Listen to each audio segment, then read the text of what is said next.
Garde-moi, garde-moi, garde-moi.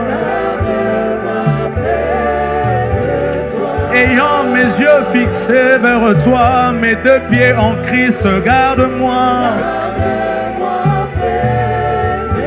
C'est ma prière, c'est mon désir. Garde-moi, oh. Peu importe les saisons, les circonstances. Oh, garde-moi, oh. Alléluia. Alléluia. Seigneur, ce soir, nous te prions. Accepte de nous faire du bien par ta parole. Accepte, Seigneur, que ce soir, tu puisses nous garder encore plus près de toi. Laisse que ta parole trouve une place dans nos cœurs et que nos cœurs soient cette bonne terre sur laquelle, Seigneur, lorsque la sémence est plantée, elle porte de fruits et de véritables fruits. Atteins tes objectifs, nous nous soumettons à toi et à ton esprit. Au nom de Jésus, Amen. Est-ce qu'on peut acclamer le Seigneur ce soir?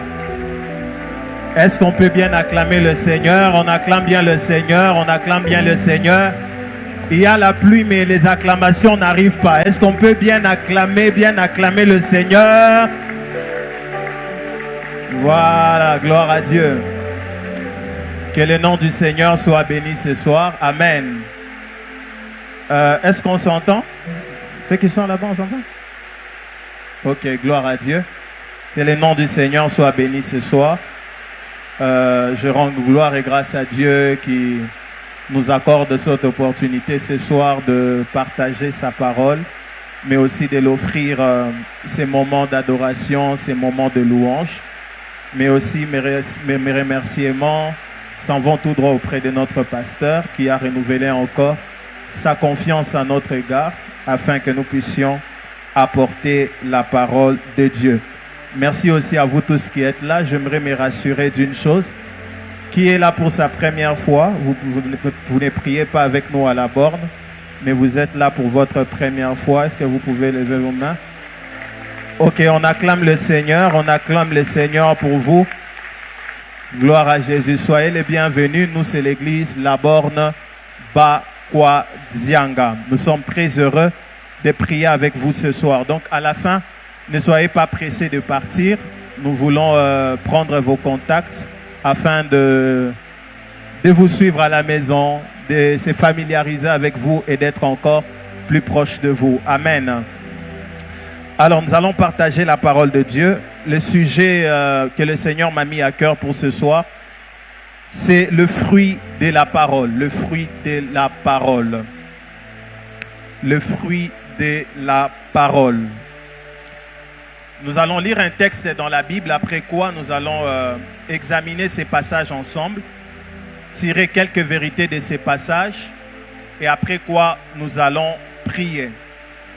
Nous allons lire Marc le chapitre 4. Marc le chapitre 4. Nous lisons à partir du verset 1er. Nous allons lire une assez longue lecture, mais voilà, ça sera nécessaire pour nous, pour que nous puissions comprendre le sens de tout ceci. Marc 4, 1 à 20, la Bible dit: Jésus s'est mis de nouveau à enseigner au bord de la mer. Une grande foule s'étant assemblée auprès de lui, il monta et s'assit dans une barque sur la mer. Toute la foule était à terre sur le virage. Il leur enseigna beaucoup de choses en paraboles.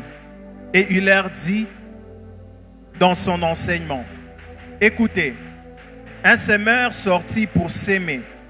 Comme il s'aimait, une partie de la sémence tomba le long du chemin. Les oiseaux vinrent et la mangèrent. Une autre partie tomba dans un endroit pierreux où il n'avait pas beaucoup de terre. Elle leva aussitôt parce qu'elle ne trouva pas un sol profond. Mais quand le soleil parut, elle fut brûlée et sécha, faute des racines. Une autre partie tomba parmi les épines. Les épines montèrent et l'étouffèrent, et elle ne donna point de fruit. Une autre partie tomba dans la bonne terre. Elle donna du fruit qui montait et croissait, et elle rapporta 30, 60 et 100 pour un. Puis il dit que celui qui a des oreilles pour entendre, entende. Lorsqu'il fut en particulier, ceux qui l'entouraient avec les 12 l'interrogèrent sur les paraboles. Il leur dit, c'est à vous qu'a été donné les mystères du royaume de Dieu. Mais pour ceux qui sont dehors, tout se passe en paraboles, afin qu'en voyant, ils ne voient, afin qu'en voyant, ils voient et n'aperçoivent point, et qu'en entendant, ils n'entendent et ne comprennent point, de peur qu'ils ne se convertissent et que le péché ne leur soit pardonné. Il leur dit encore, vous ne comprenez pas cette parabole, comment donc comprendrez-vous toutes les paraboles? Les semeurs sèment la parole. Les uns sont le long du chemin où la parole est sémée. Quand ils l'ont entendue, aussitôt, Satan vient et enlève la parole qui a été sémée en eux. Triste réalité, bien sûr. Les autres, pareillement, reçoivent la sémence dans les endroits pierreux. Quand ils entendent la parole, ils la reçoivent d'abord avec joie. Mais ils n'ont pas de racines en eux-mêmes. Ils manquent de persistance.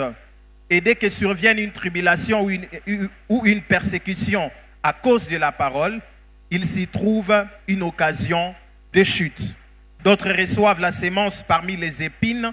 Ce sont ceux qui entendent la parole, mais en qui les soucis du siècle, la séduction des richesses et l'invention des autres convoitises étouffent la parole et la rendent infructueuse. D'autres reçoivent la sémence dans la bonne terre. Ce sont ceux qui entendent la parole, la reçoivent et portent du fruit. 30, 60 et 100 pour un. On acclame la parole du Seigneur. Je suis sûr que la parole n'a pas ennuyé quelqu'un. Alors avant de commencer, aide-moi, demande le nom de ton voisin qui est à gauche, qui est à droite. Est-ce que tu peux m'aider? Salue ton voisin, demande le nom de ton voisin. Est-ce qu'il va très bien ce soir? J'espère que vous avez demandé les noms. Gloire à Dieu. Quand on s'est réunis comme ça, nous sommes une famille et c'est toujours important de connaître les noms de son frère, de connaître les noms de sa sœur. Ça nous unit encore davantage et c'est très important. N'oublions pas les noms du voisin. Le fruit de la parole, c'est le sujet que le Seigneur m'a mis à cœur pour ce soir. Et je crois qu'il sera certainement une bénédiction pour vous et pour moi, bien sûr. Comme vous savez, Jésus, dans son ministère, a eu plusieurs choses qu'il a accomplies sur la terre.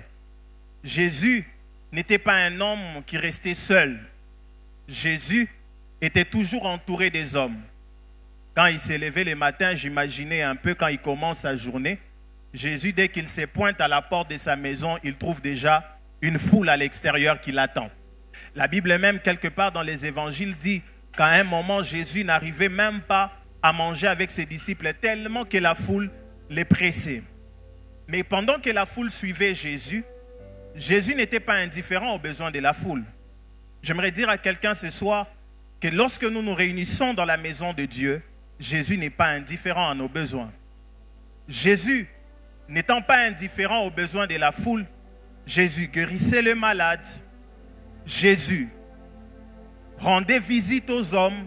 La Bible parle comment il a rendu visite à ces Lévites. Il s'est rendu dans sa maison, ils ont mangé ensemble, au point que même les pharisiens se sont levés pour dire, mais comment lui qui est sauveur peut manger avec les gens de mauvaise vie, les gens qui ne se comportent pas bien? Mais Jésus ne s'est pas limité à guérir les malades, mes frères. Jésus ne s'est pas limité à visiter les gens, mais Jésus s'est mis à enseigner. Jésus a enseigné la foule. Jésus a communiqué de vérités importantes de la parole, de vérités importantes les concernant, mais concernant aussi le royaume du Père et même concernant son Père. Jésus est venu et a révélé son Père aux hommes. Et cet épisode de la Bible que nous avons lu nous présente Jésus non pas en train de guérir, mais Jésus en train d'enseigner. Et dans la méthode de Jésus d'enseigner à la foule, comme vous savez, un bon professeur, c'est quelqu'un qui ne se tient pas seulement devant les gens et qui commence à parler. Non. Un bon professeur, c'est quelqu'un qui se tient, il tient compte de l'auditoire, de leur capacité à comprendre le message et il se rassure toujours que ce qu'il va dire, la foule ou soit son auditoire sera capable de comprendre ce qu'il va dire. Et la méthode que Jésus utilisait pour faire comprendre le message qu'il avait à apporter, la méthode que Jésus utilisait pour communiquer les vérités importantes concernant le royaume des cieux et son Père, c'est que Jésus utilisait des paraboles. Lorsqu'on parle de paraboles, on parle des histoires connues des hommes, des histoires ou de faits connus des hommes, mais qu'on utilise pour mettre en parallèle avec la vérité de la parole ou une vérité qu'on aimerait enseigner aux hommes. Je donne un exemple. Je viens ici et j'aimerais communiquer une vérité importante sur la capacité d'une chose à supporter le poids. La capacité d'une chose à supporter, au fait, la pesanteur ou le poids de quelque chose. Je viens ici, j'ai dit, je vais nous parler sur la capacité d'une chaise ou encore la capacité d'un banc à porter quelqu'un.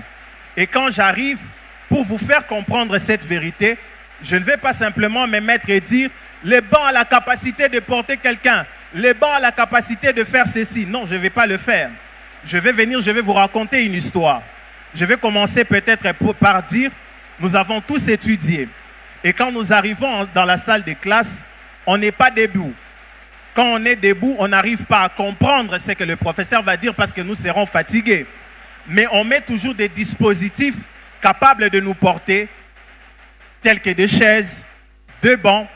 Et l'image que je peux donner ou l'exemple que je peux donner va vous permettre au fait d'assimiler ce que j'aimerais dire dans la vérité. Et Jésus était comme ça. Et ici, il aimerait communiquer une vérité importante de la parole de Dieu telle que nous allons le voir.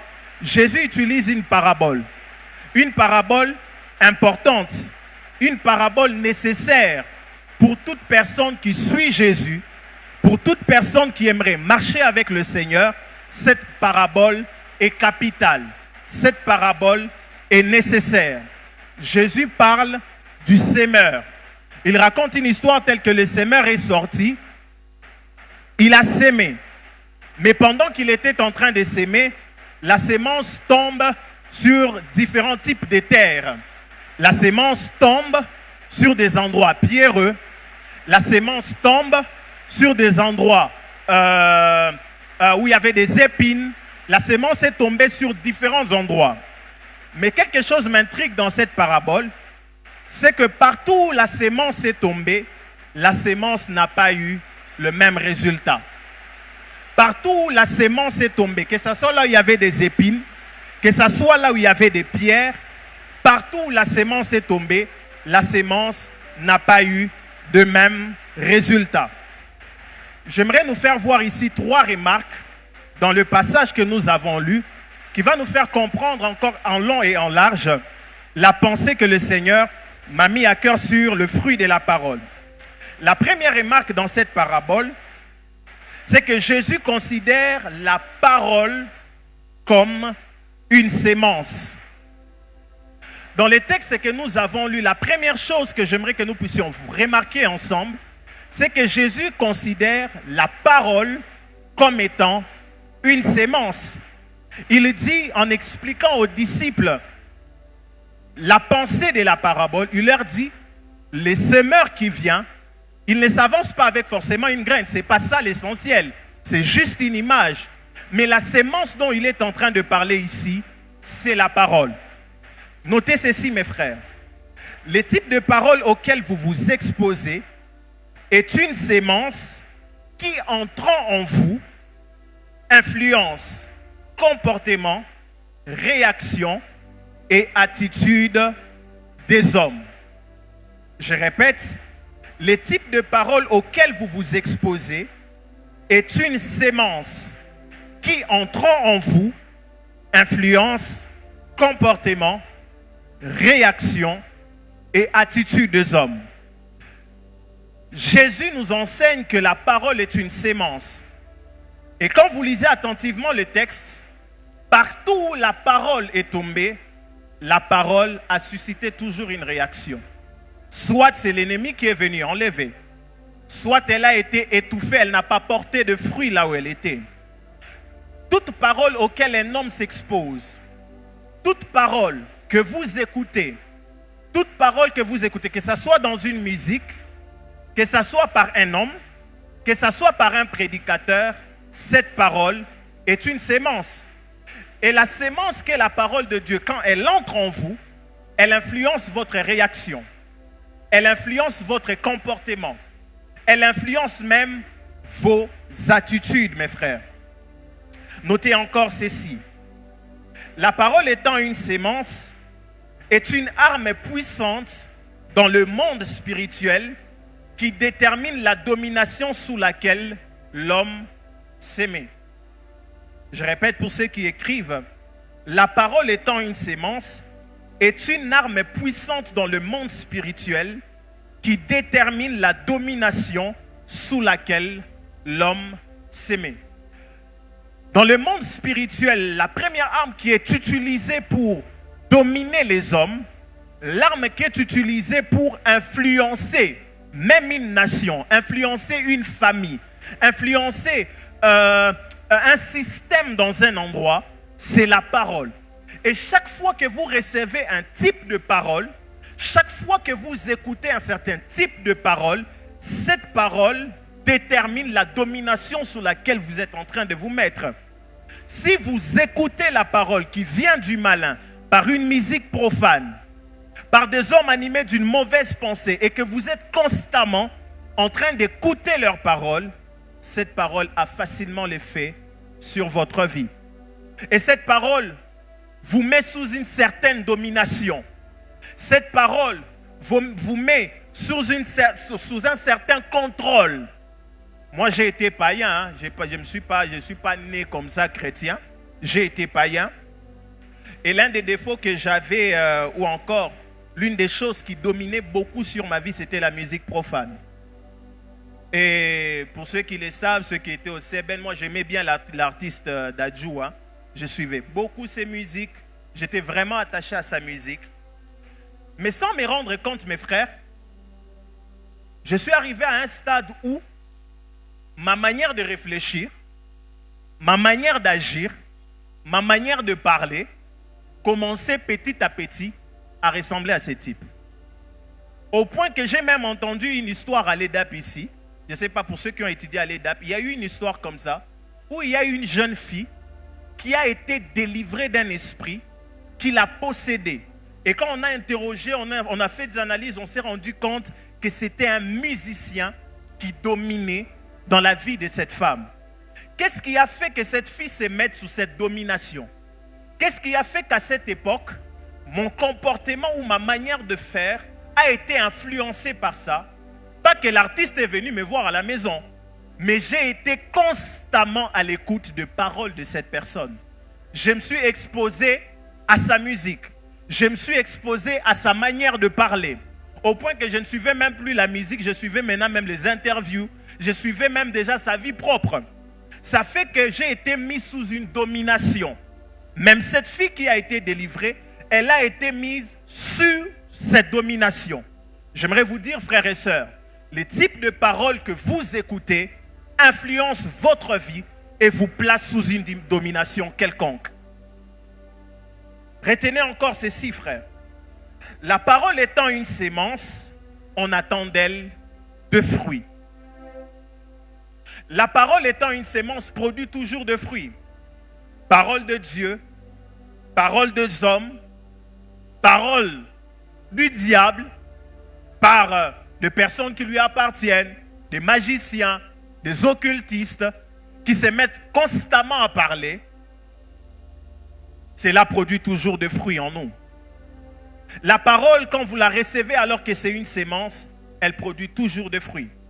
Le type de parole qui entre en vous, qui pénètre en vous, ma soeur, mon frère, cette parole produira certainement de fruits. Et j'aimerais même dire que cette parole ne va pas produire de fruits parce que vous voulez. La sémence, même si elle est sémée à un endroit, la conséquence c'est qu'elle a toujours de fruits qu'elle porte. Et j'aimerais vous dire, mes frères, la parole que vous écoutez ce soir, le message que vous écoutez ce soir, la vérité de la parole de Dieu qui sera communiquée ce soir, j'aimerais vous rassurer d'une seule chose, elle produira du fruit dans votre vie. Le Seigneur sera en train non seulement de s'aimer sa parole en vous, mais le Seigneur sait une chose, qu'en s'aimant cette parole, la semaine qui commence, elle va produire des fruits dans votre vie. La deuxième vérité ou la deuxième remarque que ces textes nous montrent, c'est que le cœur de l'homme est considéré comme une terre sur laquelle est sémée ou sur laquelle est plantée la sémence. Jésus nous montre dans ces passages qu'au fait, les longs de chemin, les endroits pierreux, le convoitise ou souci de ces mondes ne sont pas au fait ce que nous voyons à l'extérieur, non. Tout ceci représente le cœur de l'homme. La terre dont Jésus parle ici, c'est votre cœur. La terre dont Jésus parle dans cette parabole, c'est nos cœurs. Et le cœur de l'homme, bien-aimé frère, est cette terre où quand la sémence est plantée, elle produit des fruits. Retenez ceci. Nos cœurs est la première cible de la parole que nous écoutons, soit de Dieu, soit du diable. Je répète, nos cœurs sont la première cible de la parole que nous écoutons, soit de Dieu, soit du diable. Lorsque vous écoutez une parole, lorsque vous entendez une parole, la première cible de cette parole, c'est votre cœur. La parole ne cherche pas d'abord votre intellect. La parole ne cherche pas d'abord votre logique.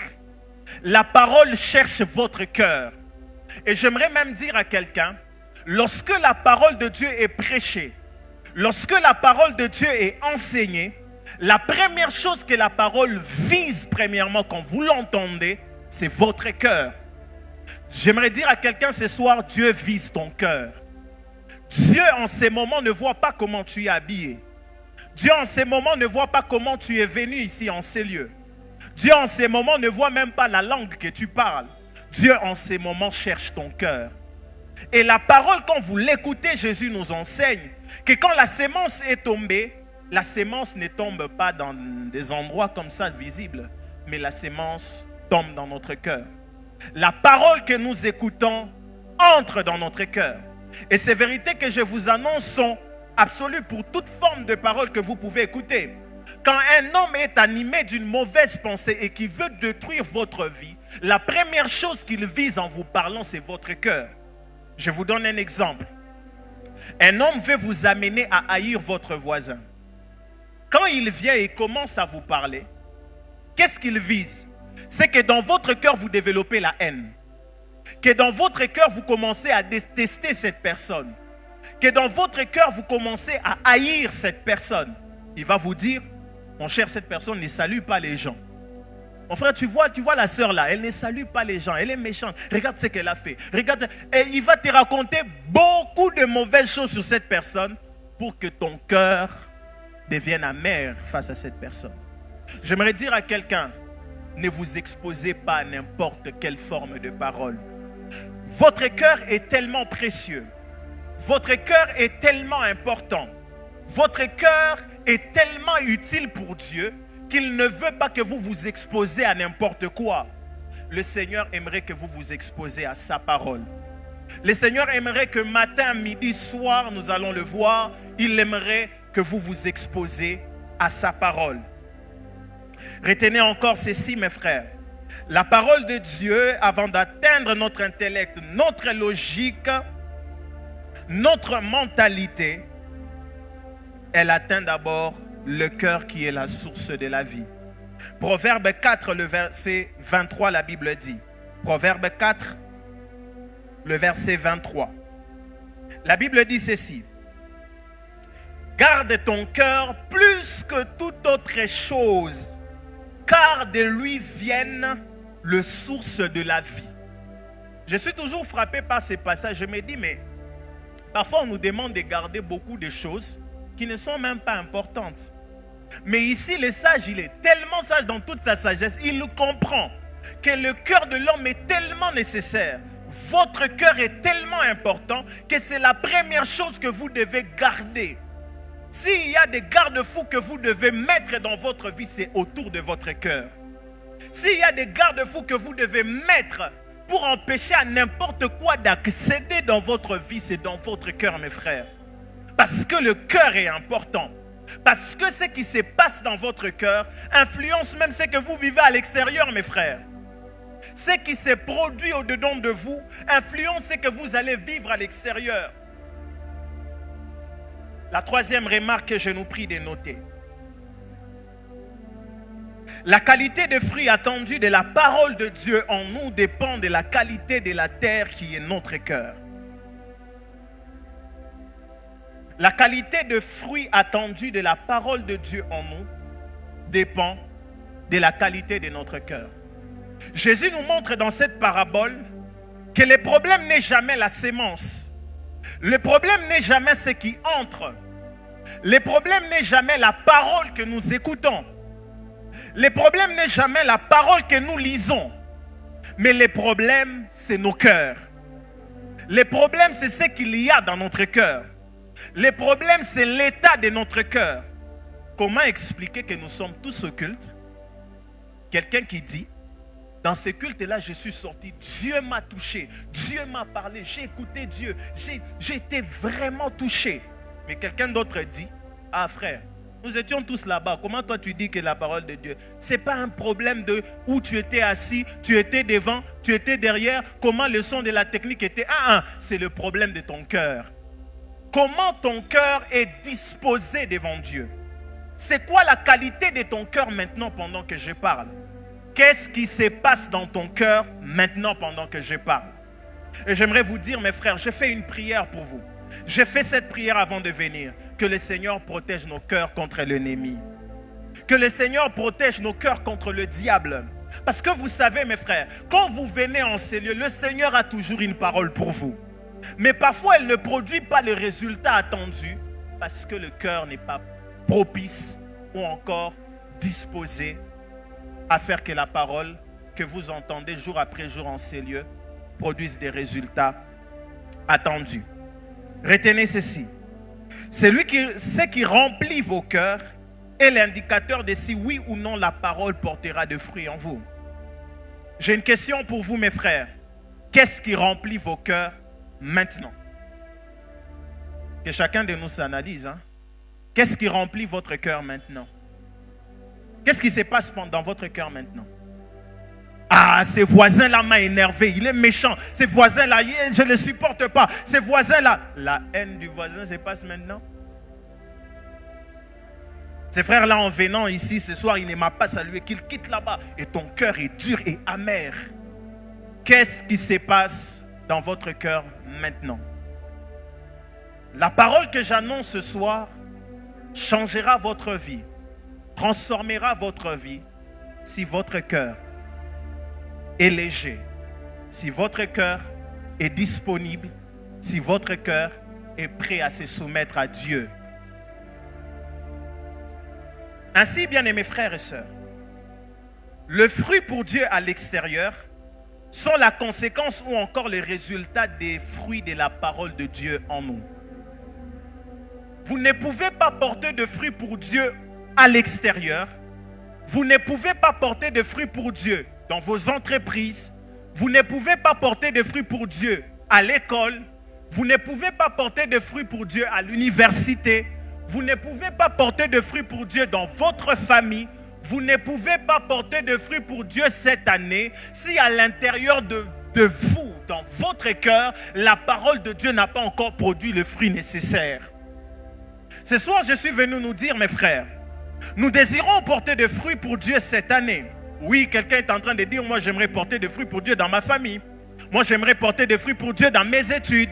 Moi, j'aimerais porter des fruits pour Dieu dans mes relations. Moi, j'aimerais porter des fruits pour Dieu dans ma carrière. Eh bien, j'aimerais vous dire, il n'y a pas de fruits pour Dieu à l'extérieur si la parole de Dieu n'a pas produit le fruit nécessaire en vous. Le premier fruit que le chrétien doit rechercher, c'est le fruit de la parole en lui. Le premier résultat que le chrétien doit chercher, soupirer matin, midi, soir, c'est que la parole de Dieu produise des fruits en lui. Et ma prière pour vous ce soir, bien-aimés, c'est que vous ne vous battez pas pour avoir d'abord des résultats à l'extérieur, mais que vous vous battez pour que la parole de Dieu produise des fruits en vous. Bien-aimés frères et sœurs, ce soir, j'aimerais que nous puissions apprendre quels sont les fruits attendus de la parole de Dieu en nous et quelles sont les choses qui empêchent à la parole de Dieu de porter des fruits en nous. S'il est utile et nécessaire pour nous que la parole porte de fruits en nous, que la parole produise les résultats attendus en nous, quand nous l'écoutons, que ce soit par une prédication à la maison, que ce soit par des conversations avec les amis, vous partagez autour de la Bible. Qu'est-ce qui empêche à la parole de porter le fruit en nous? Quelles sont ces choses? C'est le premier point que j'aimerais que nous puissions aborder comme squelette du message, et bien même le nœud du message. Ces choses qui empêchent à la parole de porter de fruits en nous. Et ces choses, nous retrouvons ça même dans la parabole, dans les textes que Jésus nous a donnés, que le Seigneur a raconté. La première chose qui empêche à la parole, quand nous l'écoutons, quand nous l'entendons, quand nous nous exposons à elle, la première chose qui nous empêche ou qui empêche à cette parole de produire de fruits en nous, c'est l'intelligence obscurcie. L'intelligence obscurcie. C'est-à-dire une intelligence privée de tout discernement et des jugements de la parole de Dieu. Écoutez ce que la Bible dit dans Matthieu 13, le verset 10. Matthieu 13, le verset 10.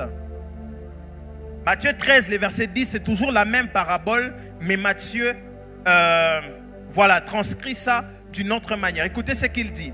Lorsqu'un homme écoute la parole du royaume et ne la comprend pas, le malin vient et enlève ce qui a été sémé dans son cœur. Cet homme est celui qui a reçu la sémence le long du chemin.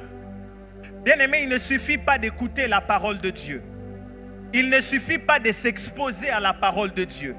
La parole de Dieu produit de fruits en vous dans la mesure où vous êtes capable de la comprendre. Dans la mesure où vous êtes capable de saisir l'essence profonde, la pensée de Dieu. Qu'est-ce que Dieu aimerait que je comprenne dans sa parole? Qu'est-ce que Dieu aimerait que j'assimile dans sa parole? Et plusieurs personnes, la parole ne porte pas de fruits en eux parce que leur intelligence est obscurcie. Je vais lire un texte avec nous dans la Bible que nous allons examiner ensemble. Et c'est l'apôtre Paul qui s'adresse à l'église d'Éphèse, dans Éphésiens le chapitre 4, le verset 17 à 18.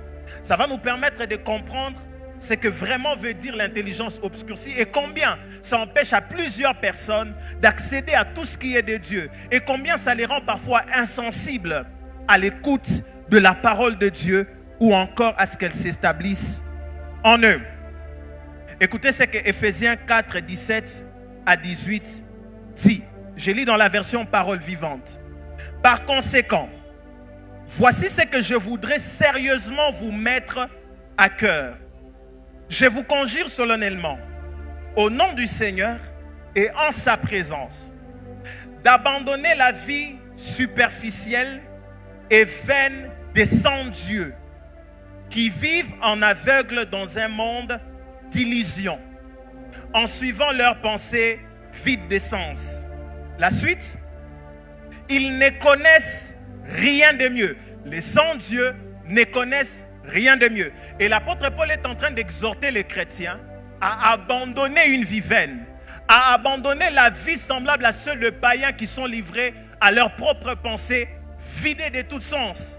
Et il dit, la caractéristique de ces personnes, c'est qu'ils ne connaissent rien de mieux.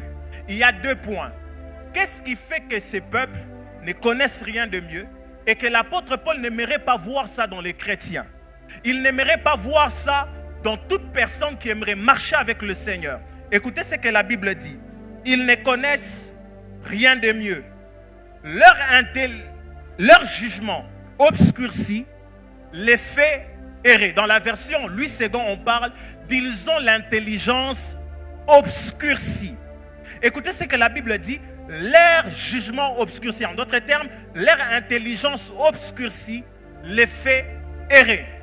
À cause de l'intelligence qui est obscurcie, à cause de l'intelligence remplie de ténèbres, ils ne savent pas où ils vont. Ils marchent comme des vagabonds qui ne savent pas où ils vont. Ils marchent sans direction. Ils marchent sans voir où ils sont en train d'aller. Lisons encore la suite. Leur ignorance volontaire et l'endurcissement de leur cœur ont obnubilé leur compréhension. L'apôtre Paul est en train de dire que leur intelligence obscurcie, leur ignorance volontaire et l'endurcissement de leur cœur ont fait quoi? Obnubiler leur compréhension. Obnubiler veut dire l'incapacité d'ôter une idée de votre esprit.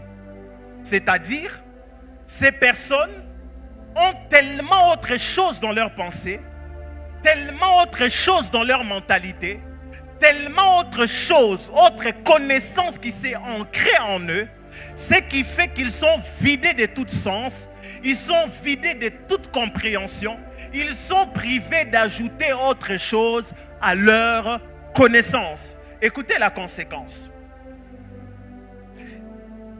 Ont obnubilé leur compréhension, de sorte que leur esprit s'est émoussé jusqu'à devenir insensibles à Dieu. Ils sont ainsi eux-mêmes bannis de la vie qui vient de Dieu. C'est-à-dire que ces personnes, à cause de leur intelligence obscurcie, parce que l'apôtre Paul parle de l'intelligence obscurcie, il parle de leur ignorance volontaire, il parle de l'endurcissement de leur cœur, ces choses ont obnubilé leur compréhension. Ils se sont mis sur des bases, ils se sont mis sur des connaissances, ils se sont remplis d'autres choses qui fait que leur compréhension est privée d'autres ajouts. Écoutez mes frères, leur intelligence étant basée sur des postulats et des connaissances non chrétiennes et fausses ancrées en eux, privent leur cœur et leur intelligence de tout ce qui vient de Dieu. Ils sont donc insensibles à la voix de Dieu.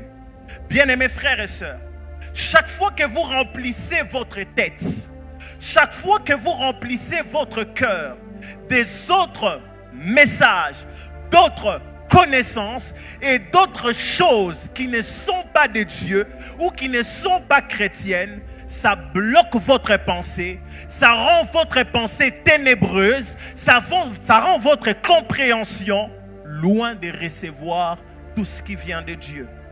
Et c'est la première chose. L'apôtre Paul le dit très bien. Il dit ça les rend insensibles à Dieu. Quand on est insensible à Dieu, c'est que même quand Dieu parle, ça ne peut pas entrer en toi. Même quand Dieu parle, tu ne peux pas comprendre.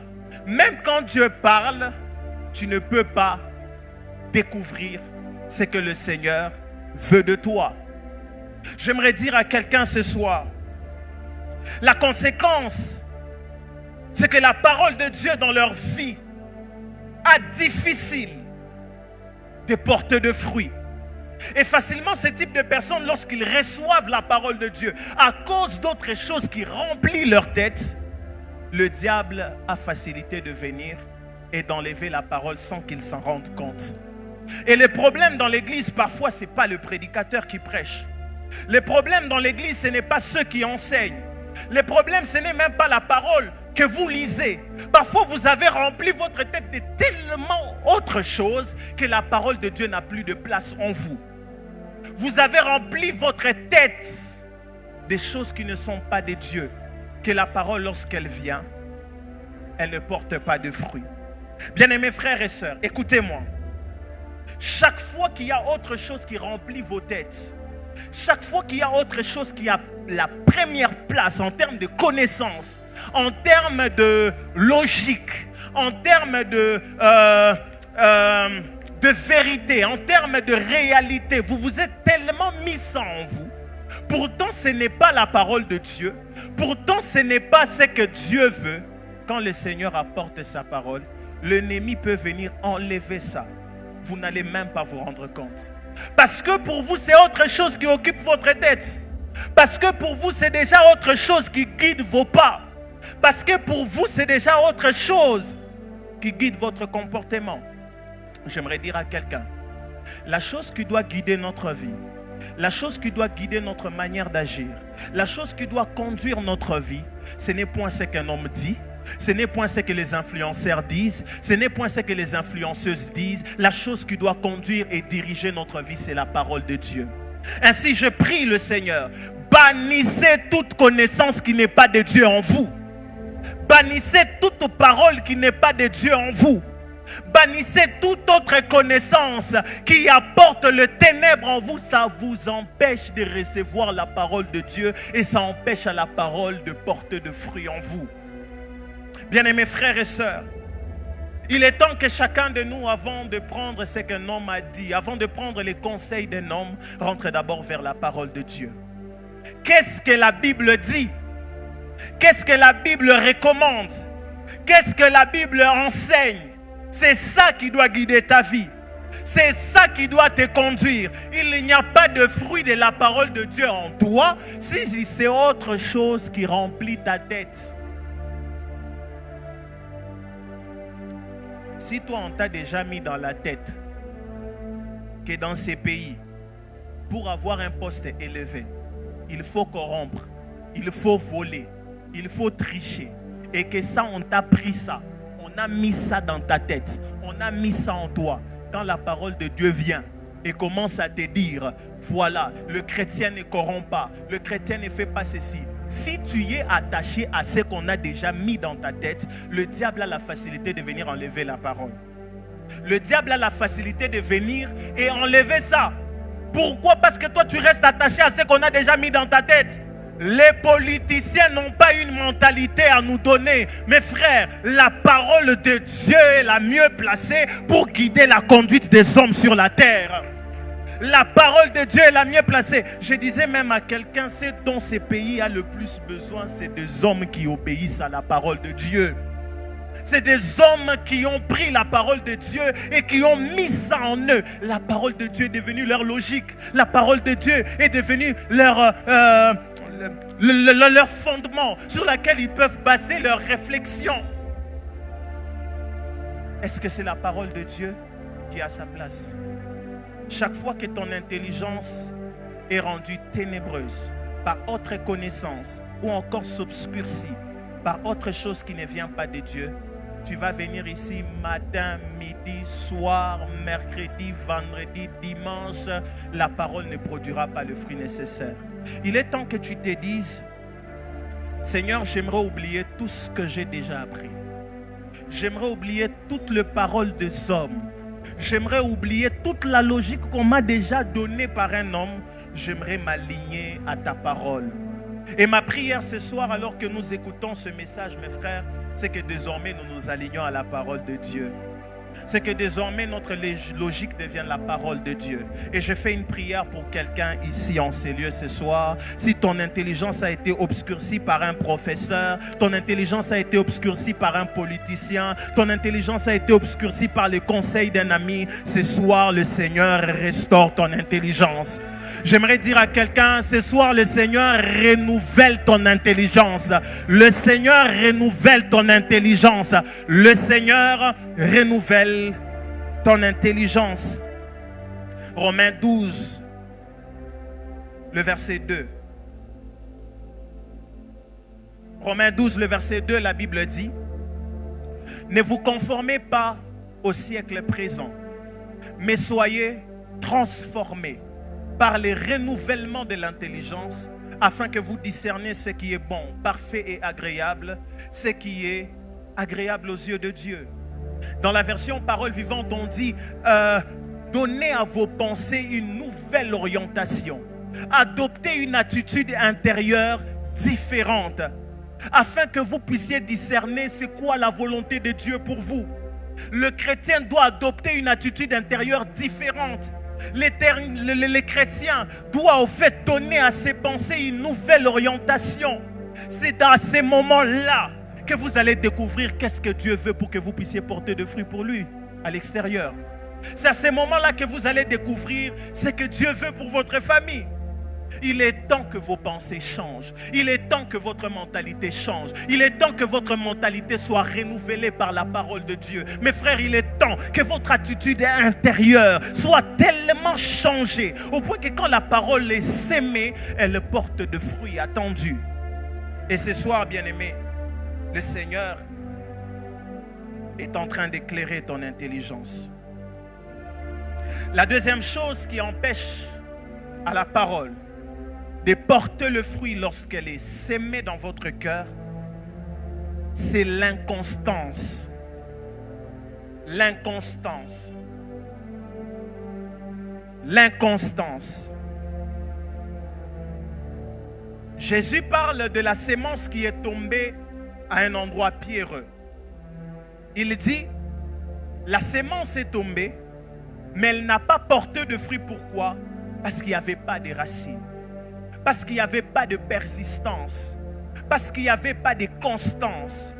La constance ici fait référence, mes frères, à l'incapacité d'être totalement en Dieu. L'inconstance fait aussi référence ici au fait d'être dans le mélange. Un pied dedans, un pied dehors. Mes frères, la parole de Dieu que vous écoutez ne va pas porter de fruits en vous si vous n'êtes pas constant dans votre marche avec Dieu. La parole de Dieu que vous écoutez matin, midi, soir, mercredi, vendredi, dimanche, samedi à la Genèse, et là, cette parole ne va pas porter de fruits si vous n'êtes pas constant dans votre marche avec Dieu. Si vous êtes dans le mélange, si vous n'êtes pas totalement en Dieu, si vous n'êtes pas totalement enraciné dans le Seigneur, la Bible dit que cette parole a été sémée, mais elle n'a pas porté de fruits parce que dans la terre, il n'y avait pas de racines. J'ai une question pour nous ce soir. Sommes-nous constants dans notre marche avec Dieu? Et la caractéristique ici, c'est que l'inconstant, quand la tempête souffle, quand les persécutions arrivent, Jésus en parle. Quand les situations difficiles arrivent, ces personnes ont facilité à succomber. Ces personnes ont facilité à abandonner. Ils ont facilité à rentrer en arrière. Ils ont facilité à relâcher. Frères et sœurs, la parole porte de fruits en vous. Quand cette parole trouve dans votre cœur votre décision d'appartenir totalement à Dieu. Votre décision d'être totalement dans le Seigneur. De ne pas être dans le mélange. Bien-aimés, chaque fois que vous êtes inconstant, quand la parole arrive en vous, vous serez confus. Vous allez être dans la confusion. Vous ne saurez pas reconnaître. Reconnaître qu'est-ce que Dieu demande. Qu'est-ce que Dieu ne demande pas. Qu'est-ce que Dieu veut. Qu'est-ce que Dieu ne veut pas. Pourquoi? Parce que vous êtes inconstant. Dieu nous appelle ce soir, mes frères et sœurs, à être totalement en lui. À être ferme dans le Seigneur. À être totalement attaché à lui. Ce n'est que dans cette mesure, mes frères, que quand la parole arrive en vous, elle trouve cette bonne terre. Elle trouve dans votre cœur la décision où vous vous êtes dit, Seigneur, j'aimerais t'appartenir. Seigneur, je n'aimerais pas être fragile. Seigneur, je n'aimerais pas être dans le mélange. Seigneur, je ne veux pas te servir, mais en même temps pécher. Seigneur, je ne veux pas être en même temps en train de désirer avoir des choses avec toi, mais en même temps en étant là dans les mondes. La constance permet à la parole de produire le fruit. Chaque fois que vous êtes constant, chaque fois que vous avez pris cette décision à l'intérieur de vous, bien-aimés, rassurez-vous, je ne suis pas en train de parler de votre extérieur, je parle de votre cœur. C'est là que tout commence. Chaque fois que la parole trouve en vous la décision d'être totalement en Dieu, elle ne peut que produire de fruits. Vous savez pourquoi? Parce que quand la parole arrive, la parole dira certainement, voici la place qu'il faut Voici l'endroit qu'il faut. Il y a des paroles de Dieu où Dieu a dit, voici mon serviteur prospérera. Quand cette parole arrive en vous et qu'elle trouve dans votre cœur que vous n'êtes pas constant en tant que serviteur de Dieu à être totalement en Dieu, vous ne vivrez pas cette parole. Vous n'allez pas la voir s'accomplir dans votre vie. Ce type de chrétien, mes frères, tel que j'étais en train de le dire, succombe à la tribulation. Abandonne ce que Dieu a dit. Abandonne ce que le Seigneur recommande. Abandonne ce que le Seigneur demande. Ils abandonnent facilement parce que déjà ils ne sont pas attachés totalement à Dieu. Ce soir, je fais une prière pour vous, frères et sœurs. C'est que le Seigneur vous donne d'être totalement en lui. Que vous preniez une décision ce soir, vous savez, frère, de dire, Seigneur, j'aimerais t'appartenir totalement. Seigneur, je ne vais pas être dans le mélange. Seigneur, j'aimerais pas être, voilà, je suis tantôt là, tantôt on me voit comme chrétien, mais au fond de moi, je ne le suis pas. Seigneur, j'aimerais t'appartenir totalement. La troisième chose, et c'est là nous la retrouvons vraiment dans beaucoup de chrétiens, beaucoup de hommes qui écoutent la parole de Dieu, mais ça se trouve dans leur cœur et ça empêche à la parole de porter de fruits en eux. La convoitise, les inquiétudes et les soucis de ce monde. La convoitise, les inquiétudes et les soucis de ce monde. Jésus, dans cette parabole, il dit, la sémence à un moment est tombée à un endroit où il y avait beaucoup d'épines. Et les épines ont étouffé la parole. Les épines ont empêché la parole de produire le fruit nécessaire. Chaque fois, mes frères, que vous vous concentrez ou que vous vous laissez remplir par les inquiétudes de ce monde, vous vous laissez remplir par la convoitise de ce monde, vous vous laissez remplir par le souci de ce monde, vous privez à la parole de Dieu de porter de fruits en vous. Vous privez à la parole de Dieu de produire ce qu'il y a de nécessaire pour vous. Écoutez ceci.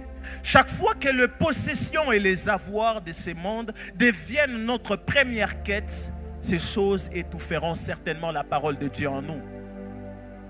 Chaque fois, mes frères, que les possessions de ce monde, c'est ça que Jésus est en train de parler. Il dit, vous avez tellement un désir ardent de posséder les richesses. Vous avez tellement un désir ardent d'avoir les choses de ce monde. Un désir ardent de recevoir. Un désir ardent. Vous convoitez les richesses de ce monde. Vous vous inquiétez pour des possessions. Vous vous inquiétez pour avoir des choses. Et quand la parole de Dieu arrive, la parole ne trouve pas sa place. Il y a déjà autre chose. Bien-aimés frères et sœurs, votre quête ne doit pas être la possession de ce monde. En fait, notre quête ne doit pas être d'abord la possession de ce monde. Les possessions, avoir des choses, avoir des richesses, avoir ceci ou cela, ça ne doit pas d'abord être notre première quête. Notre première quête doit être le Seigneur. Notre première quête doit être Dieu. Jésus le dit si bien. Convoitise du monde. Ils veulent à tout prix posséder. Ils veulent à tout prix avoir des choses de ce monde. Et quand la parole de Dieu arrive, elle ne peut pas porter de résultats. Pourquoi? Vous êtes remplis d'inquiétude. Vous êtes remplis d'un désir ardent de prendre. Cette parole n'arrive pas et ne porte pas de fruits. Tellement que la possession est votre première quête, vous êtes capable de vous compromettre pour avoir. Vous êtes capable de tricher pour avoir. Vous êtes capable de prendre la parole de Dieu, mettre de côté. Pourquoi? Parce que c'est ça la première quête. Je fais une prière pour vous ce soir. Que le Seigneur change dans votre cœur. Qu'est-ce que vous recherchez premièrement? Qu'est-ce qui passe en premier? Écoutez ce que la Bible dit en rapport avec nos inquiétudes. Jésus en parle. Matthieu 6, 31 à 33. Matthieu 6, 31 à 33. Écoutez ce que la Bible dit. Ne vous inquiétez donc point et ne dites pas, que mangerons-nous? Que boirons-nous? De quoi serons-nous vêtus? Car ces choses, ce sont les païens qui les cherchent. Votre Père Céleste sait que vous en avez besoin. Cherchez premièrement le royaume et la justice de Dieu, et toutes ces choses vous seront données par sur quoi? N'est-ce pas une bonne nouvelle? Le Seigneur est en train de nous apprendre, mes frères, que la première quête ne doit pas être les avoirs. La première quête ne doit pas être d'abord la possession. Ne vous inquiétez pas de ces choses. Dieu sait que vous en avez besoin. J'aimerais dire à quelqu'un qui est venu ce soir à cause d'une situation dans la famille, il ne sait pas comment s'en sortir, il ne sait pas comment manger. Parfois vous mangez tardivement, parfois pour se payer seulement un vêtement c'est compliqué. Ne vous inquiétez pas de ça. Dieu sait que vous en avez besoin. Dieu sait que vous en avez besoin. Et j'aime ce que la Bible dit. Votre première quête doit être d'abord le royaume et la justice de Dieu. La première chose que nous, en tant que chrétiens, devons rechercher, c'est que le royaume de Dieu soit établi sur la terre. C'est que la bonne nouvelle soit prêchée. C'est que le règne de Dieu vienne sur la terre. C'est que la justice soit pratiquée à l'entreprise, à l'école, à l'université. C'est ça d'abord notre première quête. Et j'aime ce que Jésus dit. Toutes ces autres choses, il va nous le donner. J'aimerais dire à quelqu'un, chaque fois que les intérêts de Dieu passent avant tes intérêts deviennent ses propres intérêts. Chaque fois que c'est que tu veux, c'est que la volonté de Dieu d'abord s'accomplit sur la terre, tes soucis deviennent les soucis de Dieu. J'ai aimé comment le pasteur nous l'a tellement appris les 2 vendredis qui sont passés. Dieu est notre Père. Et en tant que Père, il sait vos besoins. Même avant que nous puissions parler là, Dieu sait déjà. Il sait que tu dois t'habiller. Mais bon, tu sais que ton Père qui est tout puissant, tu sais que ton Père qui est capable de tout, t'a dit qu'il peut tout te donner. Mais toi sur la terre, tu prends d'abord ce qui est de lui là. Tu mets de côté, tu commences à chercher ce qu'il t'a déjà dit qu'il va te donner. Tu commences à chercher ce que Dieu t'a déjà dit, je vais te donner. La meilleure façon d'attirer les possessions en Dieu, c'est de faire passer Dieu avant. Je répète, la meilleure façon d'attirer les possessions, les richesses, les choses de ce monde vers nous, chers chrétiens, c'est que Dieu soit d'abord notre priorité. Dès l'instant où Dieu est notre priorité, dès l'instant où Dieu passe avant, il se rassurera de notre bien-être ici sur la terre. Et j'aimerais faire une prière pour quelqu'un. Cette semaine, fais passer les intérêts de Dieu avant tout. Que les intérêts de Dieu passent avant tout. Et je t'assure, tu seras surpris de finir la semaine avec le montant d'argent que tu cherchais. Tu seras surpris de terminer la semaine avec ton contrat signé quelque part. Pourquoi? Parce que c'est Dieu qui passe avant. Philippiens 4 et 6. Écoutez ce que la Bible dit. Ne vous inquiétez de rien. Mais en toute chose, faites connaître vos besoins à Dieu par de prières et de supplications avec des actions de grâce. Ne vous inquiétez de rien. Mes frères, Dieu nous donne d'autres possibilités. Ne vous inquiétez de rien. Non seulement il a dit que le possession là, il va nous donner quand ses intérêts passent avant, mais il dit aussi, ne vous inquiétez pas, vous avez la possibilité de venir vers moi et de me faire connaître vos besoins.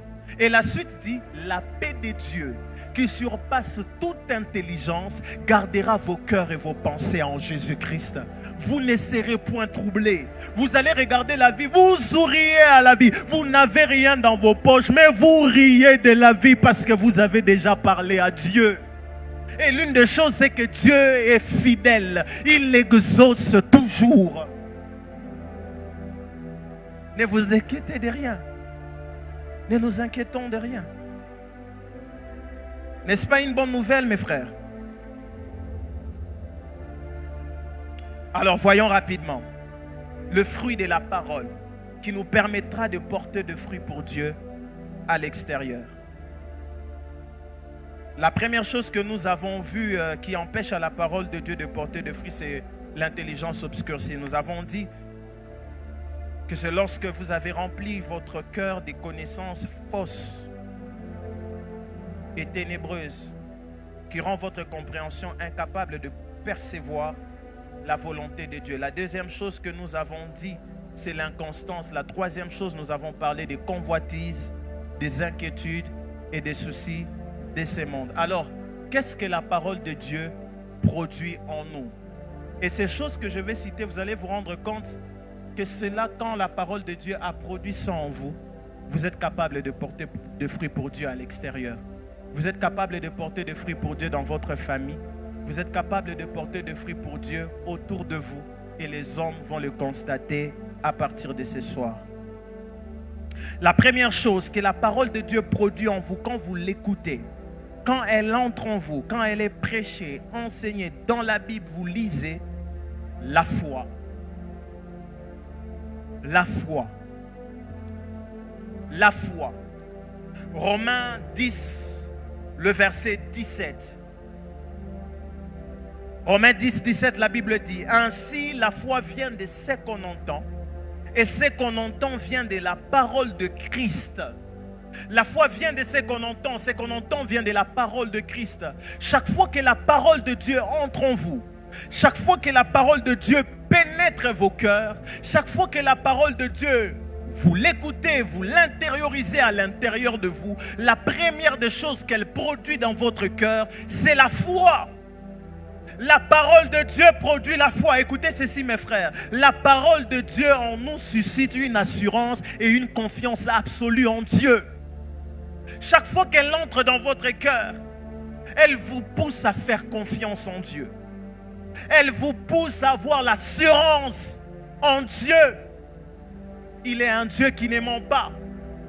Il est un Dieu qui s'occupe de vous. Il est un Dieu qui vous connaît. Il est un Dieu qui a un plan pour vous. Il est un Dieu qui connaît votre famille. Il est un Dieu tout-puissant. Il est un Dieu fidèle à ses promesses. Quand vous écoutez cette parole de Dieu et qu'elle entre en vous, elle se place en vous, elle entre, elle pénètre en vous, elle suscite la foi.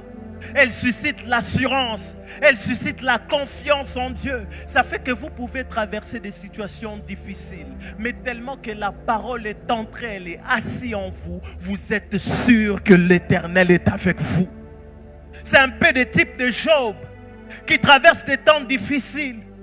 Il traverse un temps compliqué, il a tout perdu, mais il avait tellement écouté Dieu. Il connaissait son Dieu qu'il s'est dit: mon Rédempteur est vivant. Il s'élèvera le dernier. Assurance absolue. Confiance en Dieu. Produit par quoi? La parole de Dieu. La parole de Dieu. La parole de Dieu. J'aimerais dire à quelqu'un ce soir que le Seigneur sera en train de faire une chose ce soir.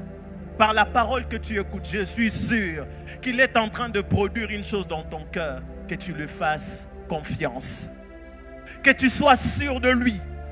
Que tu sois certain de lui. Écoutez ceci, frère.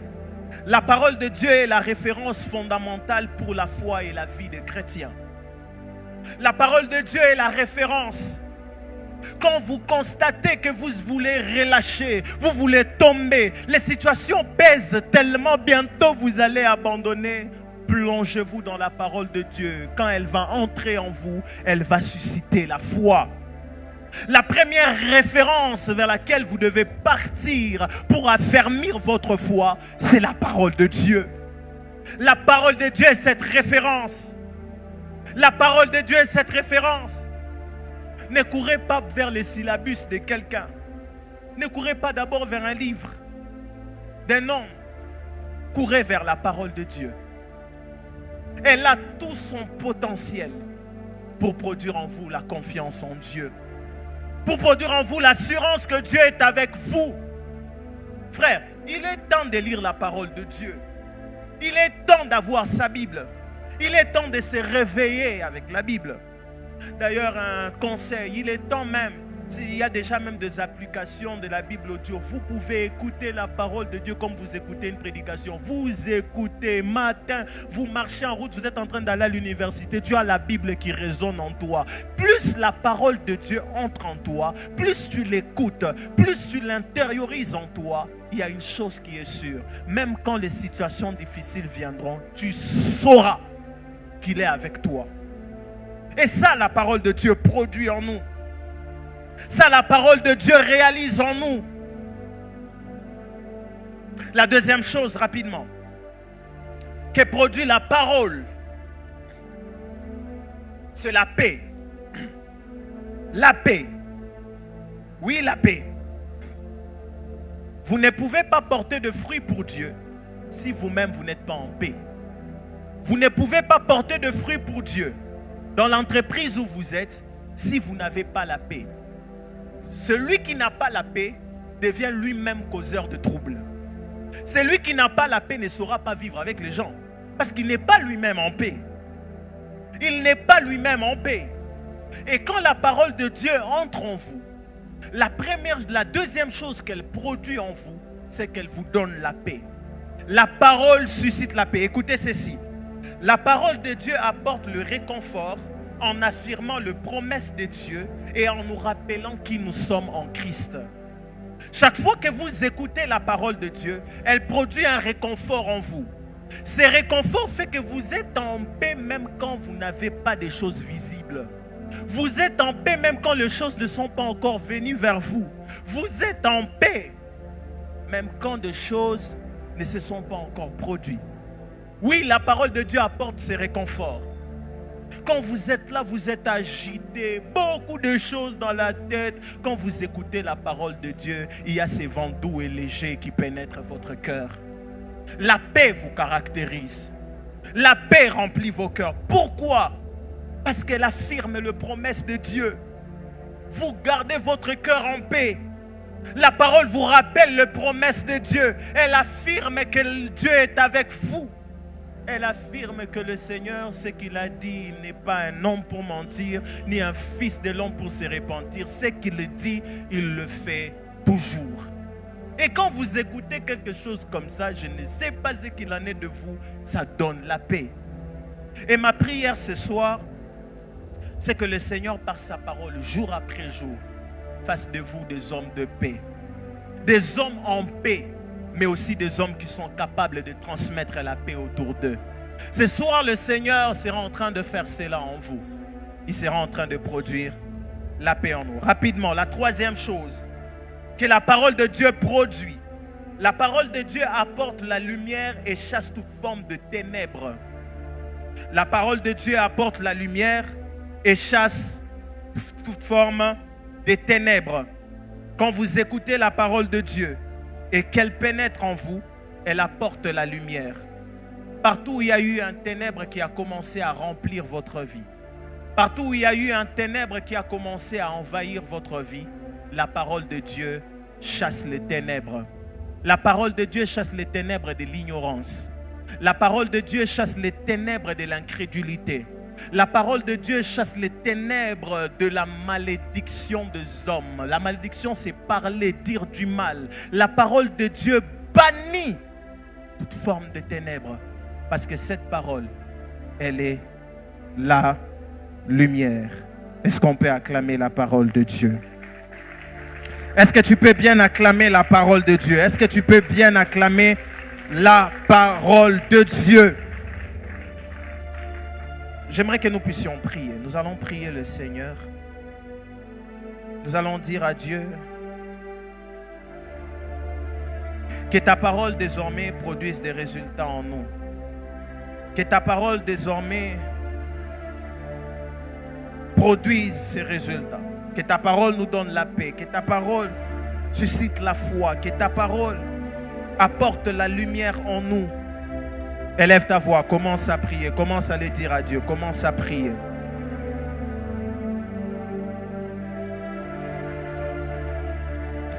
Oui, parle à Dieu, dis à Dieu, Seigneur, désormais, chaque fois que je m'expose à ta parole, qu'elle puisse apporter la paix. Qu'elle puisse apporter la paix. qu'elle puisse apporter la paix, qu'elle puisse apporter la foi. Quand je serai troublé, que je me mets à entendre ce que tu as dit, que mon cœur soit ferme, que l'assurance remplisse mon cœur. Oh, quand je me mettrai à l'entendre d'un prédicateur, quand je me mettrai à l'écouter d'un homme, Seigneur, que je sois changé, que je sois transformé.